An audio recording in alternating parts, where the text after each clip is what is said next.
Let's end the first week with a quick discussion of linear regression.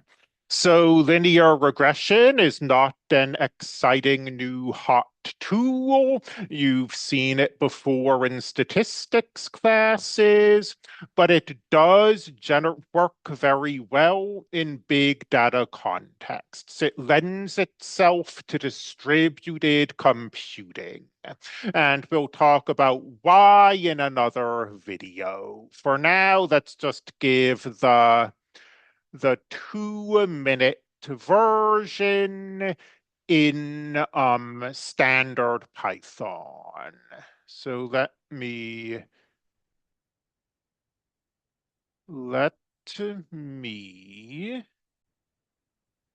show you a quick regression using a familiar data set. A probably familiar data set. I believe our Math 200 professor uses Palmer penguins when presenting R to you. So we have to grab this library, and then we want the penguins, so we import the load penguins command, and we load the penguins. And just to keep the data a little cleaner, let's look at a specific type of penguin. Let's look at the chin strap penguins specifically. And we'll take two variables in the data set that seem like they might be related, the bill length and the flipper length of the penguins, and we'll generate a scatter plot. And the data looks at least a little linear. I feel like if you showed this data to someone who had never taken a statistics class and you said this data is falling in a straight line, they would look at it and they would say, no, it isn't. But I mean, if you try to go through the center of the data with the mouse cursor, it's going to go something like this. It's going to go in kind of a straight line. So that's why I say the data looks kind of linear. And in Python, across the various libraries, there are going to be dozens of different ways of doing linear regression.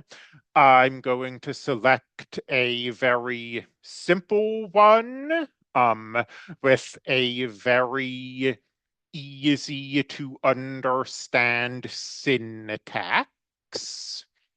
And I'll do the regression. And of course, doing it isn't very helpful if I don't show any of the results, but I can print the results. And you see the slope of the line of best fit and the intercept of the line of best fit, and then the various measurements of how good the regression is. When we move to big data, we'll be using R squared, but here we have R. R is between -1 and 1, and the 10-second summary is that if R is close to 0, the data isn't very linear. If R is close to 1, the data is linear like that. If R is close to -1, the data is linear like that. So this is a modest R value. We've got an error. The lower the error, the better. And we've got a p value, so some kind of statistical testing going on. Let's try to work out sort of the difference between that p-value and that r-value, because they both look at first blush as if they're measuring linearity, but they're actually measuring different things. The p-value is testing a specific hypothesis that the slope of the line of best fit is different from zero. So suppose we have seemingly contradictory values. P is very small, R is very small. Our intuition is, well, if P is very small, then we're rejecting the hypothesis and we have a line of best fit, something like that. But R is saying the data is almost totally non-linear. So isn't that a contradiction? Well, imagine a different situation. You're looking at a medical test or a medical treatment, and you're looking at this treatment on men versus women, and you find that it is more successful on men than on women by this amount, by 0.0000001%. So this is a real, or this can be a real effect. This can be something that you find using statistical testing, and it's real, but your actual conclusion is that the difference between men and women is insignificant.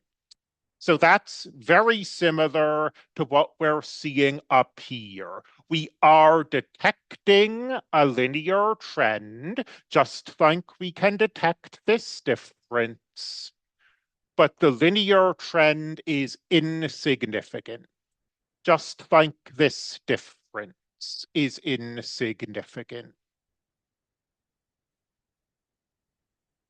And let me see, I think that might be pretty much all I have to say. Except that linear regression generalizes to more than two variables.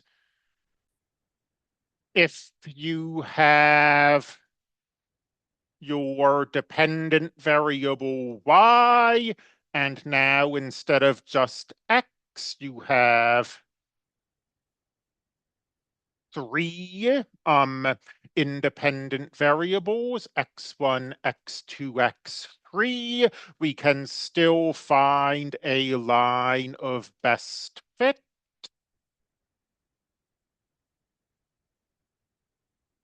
It will look like this.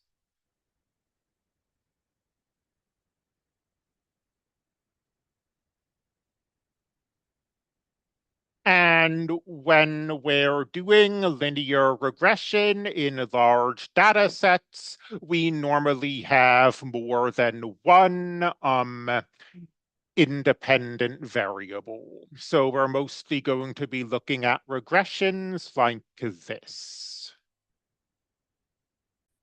Well, and maybe I'll also close this video by answering the question, why does linear regression work well with distributed computing?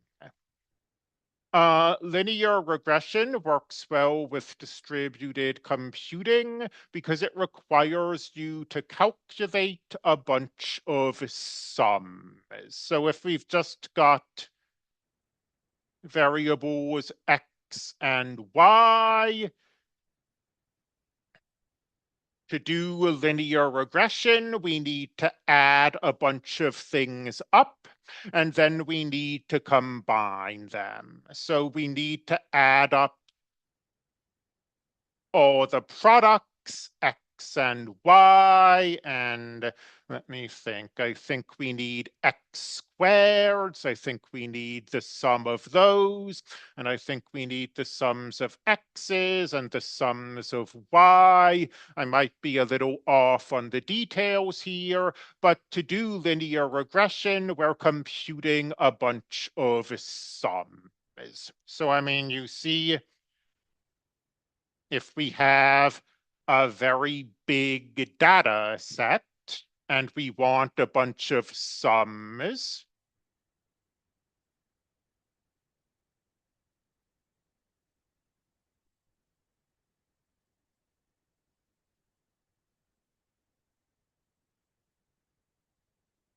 we can break the big data set into smaller data sets.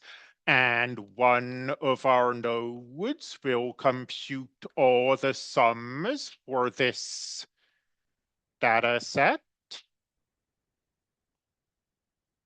And then another worker node will compute. I said and then, but of course that's completely wrong. The whole point is that these nodes can compute the sums simultaneously. Computer 1, computer 2, and computer 3 can find these sums working at the same time. And then once computer 1 has summed all these together for its data set, and computer 2 has summed all these together for its data set, and computer 3 has summed all these together for its data set. Then the master node can take this and take this and take this and combine them together. So this is very modular and works very well in a modular computing system.